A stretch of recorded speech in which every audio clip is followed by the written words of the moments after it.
যতদিন সংসারে ভোগ করবার ইচ্ছা থাকে ততদিন কর্ম ত্যাগ করতে পারে না। যতক্ষণ ভোগের আশা ততক্ষণ কর্ম। একটি পাখি জাহাজের মাছ তুলে অন্যমনস্ক হয়ে বসেছিল। জাহাজ গঙ্গার ভিতর ছিল। ক্রমে মহাসমুদ্র এসে পড়ল। তখন পাখির ঝটকা ভাঙল। সে দেখল চতুর্দিকে কুল কিনারা নাই। তখন ডাঙায় ফিরে যাবার জন্য উত্তর দিকে উড়ে গেল। অনেক দূর গিয়ে শ্রান্ত হয়ে গেল, তবু কুল কিনারা দেখতে পেল না। তখন কি করে? ফিরে এসে আবার মাছ তুলে এসে বসলো। অনেকক্ষণ পরে পাখিটি আবার উড়ে গেল। এবার পূর্ব দিকে গেল। সেদিকে কিছুই দেখতে পেল না, চারিদিকে কেবল অকুল পাথার। তখন ভারী পরিশ্রান্ত হয়ে আবার জাহাজে ফিরে এসে মাস্তুলের ওপরে বসলো। অনেকক্ষণ জিরিয়ে একবার দক্ষিণ দিকে গেল, এই রূপে আবার পশ্চিম দিকে গেল।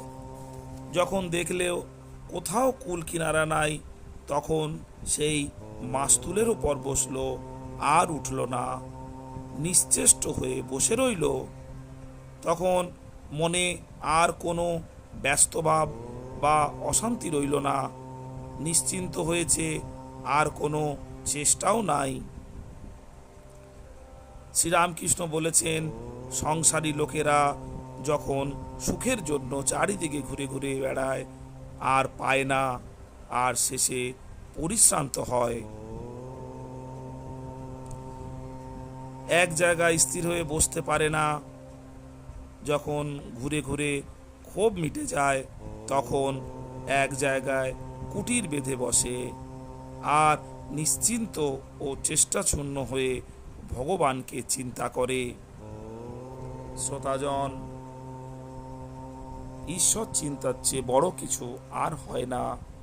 ঈশ্বরে মনোনিবেশ করলে সমস্ত চিন্তা দূরীভূত হয়।